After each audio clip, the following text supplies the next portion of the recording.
မင်္ဂလာပါ GUI နေကြိုဆိုပါရရှင်ဒီနေ့ GUI ရဲ့ Grand Open နေ့မှာကျင်းပပြုလုပ်သွားတဲ့ Seminar ပွဲလေးနဲ့ပတ်သက်ပြီးတော့ဆွေးနွေးသွားမှာပဲဖြစ်ပါတယ်ရှင်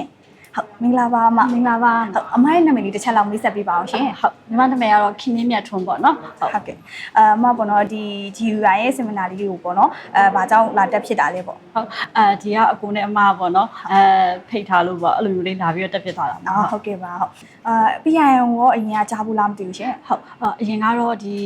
တက္ကသိုလ်ဝန်ထမ်းပြီးတော့ကပေါ့နော်ဒီထိုင်းမှာအကြောင်းသွားတတ်ဖို့စုံစမ်းရင်းနဲ့တော့အဲ့လိုမျိုး PIM ကိုကြားဘူးလေပေါ့ဒါပေမဲ့အထက်ထဲဝင်တော့မလေးလာဘူးသေးဘူးပေါ့နော်ဟုတ်ကဲ့ပါထိုင်းမှာပညာတော်သင်သွားဖို့ရောစဉ်းရှိလားဟုတ်အခုကတော့မောင်လေးအတွက်ပေါ့နော်မောင်လေးအတွက်အဓိကထားပြီးတော့လာပြီးတော့ကြည့်ပေးတာဟုတ်ကဲ့ပါဒီနေ့ Seminar မှာပေါ့နော်ဘယ်ပိုင်းလေးကိုအကြိုက်ဆုံးဖြစ်လဲရှင်ဒီနေ့ Seminar မှာဘယ်အပိုင်းလေးလဲဆိုတော့ scholarship အပိုင်းပေါ့နော် scholarship ဒီမှာ scholarship တွေအများကြီးပေးထားတယ်ပြီးလို့ရှိရင်ဒီ PIM နေမကပဲနဲ့တခြားအကြောင်းတွေနဲ့လည်းအဲ့လိုမျိုးဘေးဖက်တွေဖြစ်ထားတယ်ဆိုတော့လေဟုတ်အဲ့အပိုင်းလေးကိုစိတ်ဝင်စားဆုံးဖြစ်ခဲ့တယ်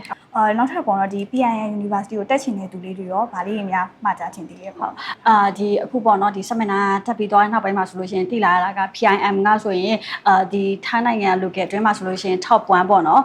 ဒီ Asia မှာဆိုရင်top 5အတွင်းမှာဝင်တဲ့အတွက်ဒီ PIM ကိုစိတ်ဝင်စားနေတဲ့လူတွေဆိုလို့ရှိရင်တက်ဖို့အတွက်အကြံပြုချင်တယ်ပေါ့နော်ဒီမြန်မာမှာမကဘဲနဲ့ထိုင်းမှာရှိတဲ့လူတွေဆိုလို့ရှိရင်လည်း PIM ကိုတက်ဖို့ recommend ပေးပါတယ်ရှင်ဟုတ်ဟုတ်ကဲ့ပါအခုလိုဖြေချပေးရတဲ့အတွက်ကျေးဇူးတင်ပါတယ်ရှင်ကျေးဇူးပါ